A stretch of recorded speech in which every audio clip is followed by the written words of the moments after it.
আসসালামু আলাইকুম রহমতুল্লাহ, আশা করি সবাই ভালো আছেন। আমি ইমন আলাসান মোবাইল রিপেয়ার থেকে। তো আজকে যে কাজটি নিয়ে হাজির হয়েছি এটা হচ্ছে MI note 4X, Redmi note 4X। এটার প্রবলেম হচ্ছে আপনার বেসিক্যালি এটা শর্ট। তো শর্টের প্রবলেম নিয়ে আসলে বিগত আমার অনেকগুলি ভিডিও আছে, আপনারা অবশ্যই যদি না জেনে থাকেন শর্টের সম্বন্ধে তাহলে অবশ্যই আগের ভিডিওগুলি অবশ্যই দেখে আসবেন।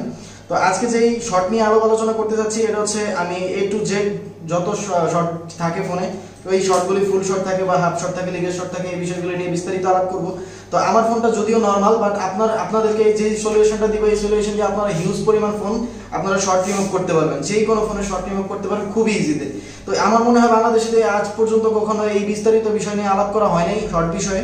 তো আমি আজকে বিস্তারিত বিষয় আলাপ করবো এই কারণে যেন আপনারা আমার এই ভিডিওর দ্বারা অনেক উপকৃত হতে পারেন, এবং কি আমাকে অনেকে ইনবক্স করছেন যে ভাই শর্ট আসলে কিভাবে ধরা যায় এবং কিভাবে ধরলে আপনারা সবচেয়ে সহজে এবং কি খুব শর্টকাট মানে শর্টটা ক্লিয়ার করতে পারবেন, শর্ট রিমুভ করতে পারবেন। তো আজকে এই বিস্তারিত ভিডিওটা থাকবে ফুললি যে এই আসলে ফোনটা অনেক যদিও নর্মাল নোট 4X, এই ফোনটা অনেক আগের, যদিও আমি ভালো একটা ফোন দিয়ে ট্রাই করতে পারতাম, ভিডিওটি করতে পারতাম, বাট এই ফোনটা দিয়ে ট্রাই করার কারণ হচ্ছে এইটা যে এই ফোনটা ঠিক হওয়ার চান্স হচ্ছে 100 to 100। দ্যাটস ওয়াই আমি এই ফোনটা দিয়ে আমি ভিডিওটি ট্রাই করতেছি, দেখি এই ফোনটা কতটুকু কি করা যায়। অ্যান্ড আমি একদম শর্টকাট বলবো যে আসলে কি জিনিসটা আপনারা ইউজ করলে, কোন স্কিলটা ইউজ করলে এটা খুব শর্টকাট আপনারা শর্টটা ধরতে পারবেন। তো আমি সরাসরি ভিডিওতে চলে যাচ্ছি। ভিডিওতে যাওয়ার আগে অবশ্যই আমি আপনাদেরকে বলে যাই, আপনারা যারা আমার চ্যানেলে নতুন তারা অবশ্যই সাবস্ক্রাইব করবেন, পাশে থাকা বেল আইকনটি বাজিয়ে দিবেন, আর যাদের ভালো লাগবে অবশ্যই লাইক কমেন্ট শেয়ার করবেন, কমেন্টস করে জানিয়ে দিবেন আপনার মূল্যবান মন্তব্য। তো সরাসরি ভিডিওতে চলে যাচ্ছি। টেকনিশিয়ান ভাইরা আর যারা আমাদের এই ভিডিও দেখতেছেন তাদেরকে অবশ্যই অসংখ্য ধন্যবাদ। তো আমি আজকে দেখাবো শর্টটা আসলে আমি আগে ফাইন্ড আউট করে রেখেছি যে কোথায় সমস্যা। আমি যতটুকু দেখলাম প্রবলেমটা হচ্ছে এইখানে।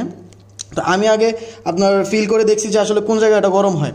আমি ডিসি পাওয়ার সাপ্লাই দিয়ে 5 অ্যাম্পিয়ার দিয়ে5 অ্যাম্পিয়ারের ডিসি পাওয়ার সাপ্লাই দিয়ে আমি ট্রাই করে দেখলাম যে কোথায় গরম হয়। তো আমি এই গরম সমস্যার সমাধান করব আজকে আপনাদের সামনে। তো আমি সরাসরি ডিসি পাওয়ার সাপ্লাইতে চলে যাচ্ছি, দেখি এটাতে প্রবলেম কী দেখায়।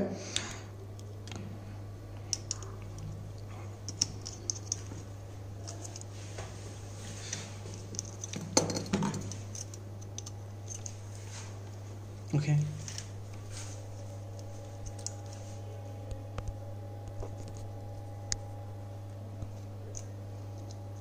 তুমি কি কাম করছো সেইটা রানিং করে দিয়েছি। তো প্রিয় টেকনিশিয়ান ভাইরা দেখেন এইখানে ফুল শট দেখাচ্ছে। যদি আমি ফুল শট আপনাদের আরেকটু বিস্তারিত বোঝাতে চাই সেক্ষেত্রে আমাকে কন্টিনিউটি রেঞ্জ সারা দিতে হবে, এই কন্টিনিউটি রেঞ্জে দিতে হবে। দেখেন পাওয়ার সাপ্লাইটি ডিসি পাওয়ার সাপ্লাই সাউন্ড করতেছে, দেখেন আমি একদম ফ্লাশ লাইনে ধরে আছি, ডিসি পাওয়ার সাপ্লাইটি কন্টিনিউটি ভিপ দিচ্ছে। তো দ্যাটস ওয়াই আমি আপনাদের এত সহজে বোঝানোর কারণ হচ্ছে এটা অনেকে হয়তো এই পাওয়ার সাপ্লাই ইউজ করেন না, সেহেতু আমি এটা দিয়ে বিস্তারিত দেখালাম যে আসলে কোনটাতে কীভাবে বুঝবেন যে আমি এখন দেখাবো যে আসলে কোথায় ফিল করবেন আপনারা, কোথায় হাত দিয়ে দেখবেন যে আসলে সমস্যাটা কোথায়। তো আমি বিস্তারিত এই বিষয়ে আলাপ করতেছি এই কারণে যেন অনেকেই অনেক ভালো ফোনে শর্ট সারাইতে গিয়ে হয়তো বা অন্য জায়গায় প্রবলেম আরও তৈরি করেন। আমি প্লাসে ধরলাম, আমার ডিসি পাওয়ার সাপ্লাইতে 2 অ্যাম্পিয়ার দেওয়া। অ্যাম্পিয়ারটা কমানোর কারণ হচ্ছে এইটা যেন এইটা থেকে অন্য কোথাও কোনো ধরনের প্রবলেম না হয়। দ্যাটস ওয়াই আমি অ্যাম্পিয়ার কমিয়ে দিয়ে ট্রাই করতেছি যেন কোনোভাবে আমি নতুন কোনো প্রবলেম ক্রিয়েট না করি। সো দ্যাটস ওয়াই আমি খুব কম অ্যাম্পিয়ার দিয়ে ট্রাই করতেছি। যদিও আমি বেশি অ্যাম্পিয়ার দিয়ে ট্রাই করতে পারতাম, আমার কাছে বেশি অ্যাম্পিয়ারের পাওয়ার সাপ্লাই আছে, এটাই বেশি অ্যাম্পিয়ারের। তো আমি কমে ইউজ করার কারণ হচ্ছে যেন অন্য কিছু নষ্ট না হয়। অনেকে হয়তো বা 5 ভোল্ট ইউজ করেন, শর্ট কিলার ইউজ করেন, সেক্ষেত্রে অনেক সময় এমন হয় যে এই শটটা ছাড়তে গিয়ে বা সারাতে গিয়ে নতুন কোনো প্রবলেম ক্রিয়েট করে। সো দ্যাটস ওয়াই আপনাদের উদ্দেশ্যে একটা জিনিস আমি মাথা রাখতে বলবো যেন আপনাদের এই কারণে আসলে অন্যান্য ফোনগুলি অনেক সময় শর্টগুলি সারে না, বাট নষ্ট হয়ে যায় আরও বেশি। তো দেখেন আমি আপনাদের সামনেই দেখাচ্ছি যে আসলে কোনটাতে প্রবলেম। দেখেন এই ক্যাপাসিটরটি টোটালি ওয়াটার ড্যামেজ। তো অনেকে হয়তো বা ভাবে যে ওয়াটার ড্যামেজ অন্য কোথাও হবে কেন, যদি এখানে হওয়ার কথা ছিল তো সেহেতু অন্য কোথাও আগে ট্রাই করা যেতে পারতো। তো আমি সরাসরি যেহেতু রিহট করে দেখছি যে এটা প্রবলেম এইখানেই, তো আমি সরাসরি এই শর্টটি রিমুভ করব। এটা আসলে যদিও অনেক ইজি, বাট আপনারা এই ফর্মুলা ইউজ করবেন তাহলে আপনারা খুব শর্টকাট সমাধান পাবেন এবং কি 100% স্যাটিসফাইড হবেন কাজ করে। আপনিও স্যাটিসফাইড থাকবেন, কাস্টমারও স্যাটিসফাইড দেখবে। যদি এমন হয় আপনার শর্ট ক্লিয়ার করে দিলেন শর্ট ক্লিয়ার দিয়ে, বাট ক্যাপাসিটারটি আপনি তুলেন নাই বা আপনার ক্যাপাসিটারটি দেখেনও নি কোন জায়গায় জ্বলে গেছে বা ক্যাপাসিটারটি কোন জায়গায় উঠে গেছে আপনি দেখেননি।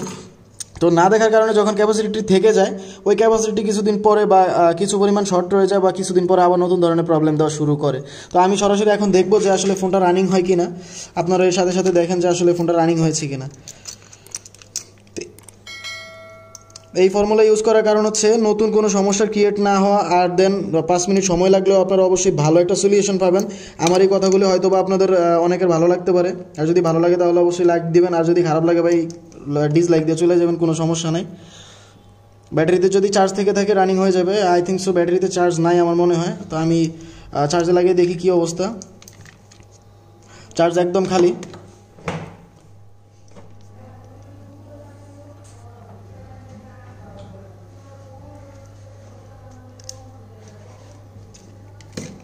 তো প্রিয় টেকনিশিয়ান ভাইরা, আমরা ব্যাটারিতে চার্জ না থাকার কারণে এটা পরিত্যক্ত হিসেবে ঘোষণা করলাম। আমরা নতুন ব্যাটারি বা আরেকটি চার্জওয়ালা ব্যাটারি আমরা চেক করতেছি, দেখি ওটা দিয়ে সমস্যার সমাধান হয় কিনা। তো দেখেন ফুললি রানিং, একদম টোটালি ওকে।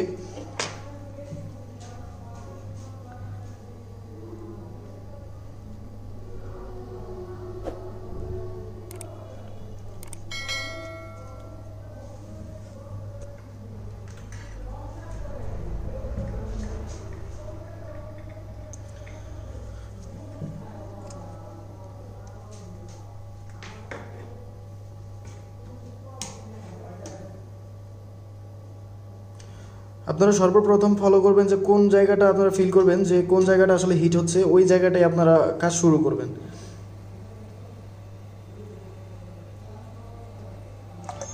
ব্যাটারিতে অলমোস্ট 4%, এটা আসলে খুব নিম্নতর চার্জ, এটা বন্ধ হওয়ার সম্ভাবনা থাকে, বাট ফোনটি এখনও রানিং।